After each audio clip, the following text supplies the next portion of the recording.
Today I'm going to share with you the first of the conflict TCRP, the conflict triggers. Too often misunderstanding and miscommunication create situations that undermines people's reputation as a manager who is in control. And it portrays them as being ruthless and harsh when they are really not. And I don't want you to be one of them. I'm Martin Probst, International Author and Chief Education Officer at Profound Leadership.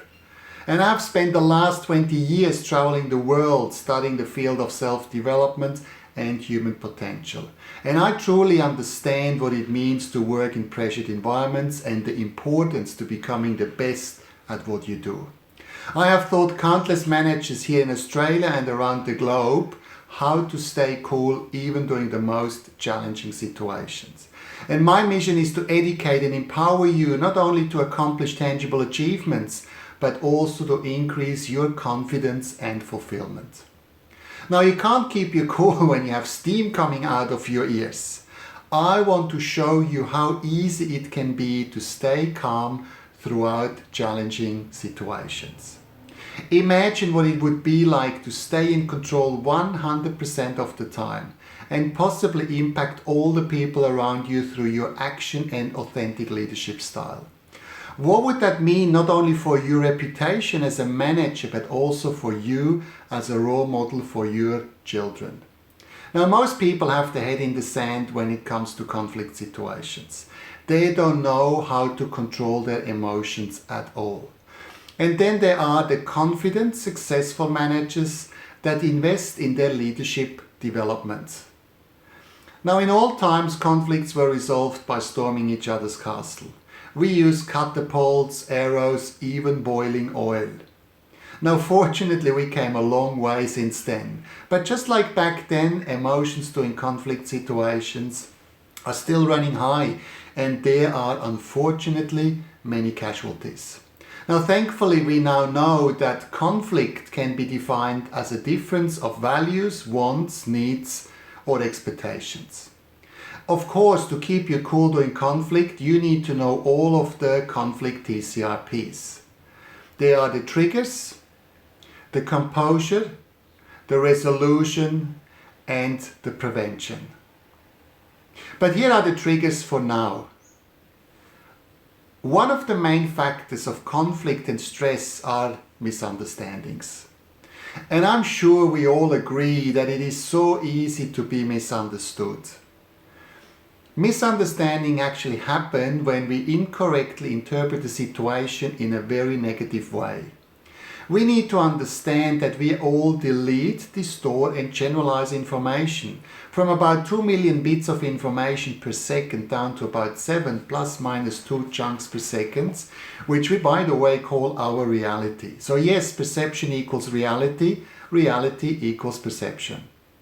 And how we choose to interpret our events creates our emotional state. In other words, our physiology and psychology. And either we give an event a negative meaning that will create uncertainty, low self-esteem, doubt, fear, blame, tension, even anger, etc. Or we can choose to give the event a positive meaning which creates certainty, confidence, courage, trust, and composure.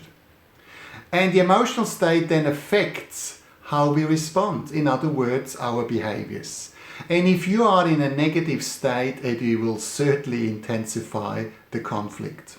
For example, somebody's tense and short with you at work when you ask the person a question, which is the event.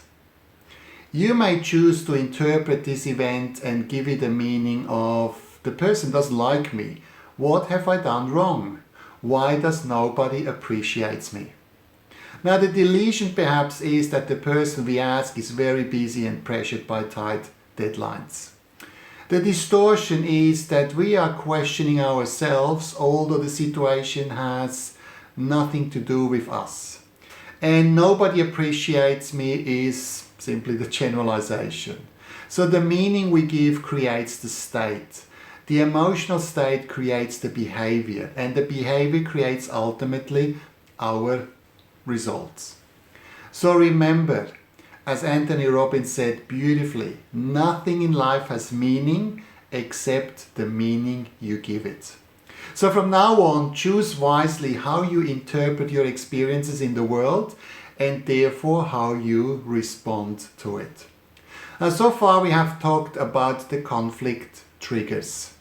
What this really means for you as a manager is that you will be able to identify and 100% improve your own reaction during conflict situations.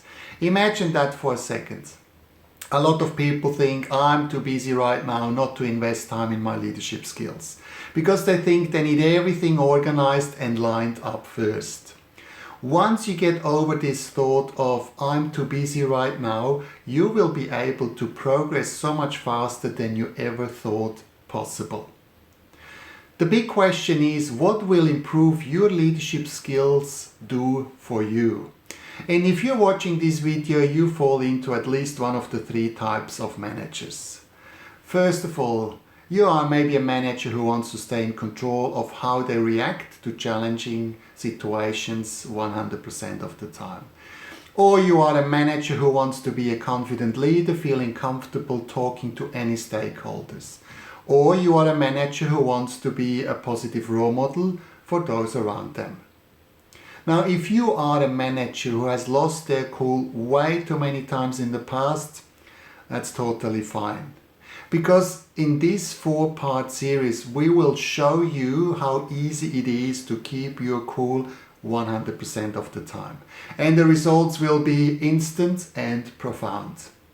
Now, the important thing things with calmly and confidently dealing with conflict is to keep your composure. That's why in the next video we will be going through the steps to remain in control of your emotions during difficult situations, and the simple yet powerful strategies that guarantee your success every single time. Now, my mission is to create positive transformations in leaders like you to influence their own future and generations to come. If you share this vision, please spread the word. We can make a difference. So scroll down and add your comments about this video. Let us know what you found, learned and liked, what you will implement from this video and what difference it will make in your life. I will be reading every single comment myself and respond to as many as I can. I hope you enjoyed this video series so far. Put your comments below, share it with your friends and work colleagues, and I'm looking forward to seeing you in video 2, where we will find out how you can stay calm during conflict. In other words, the conflict composure. As a famous Swiss Albert Einstein said, no problem can be solved by the same kind of thinking that created it. Until the next time, dare to make a difference, not only in your life, but also in the life of others.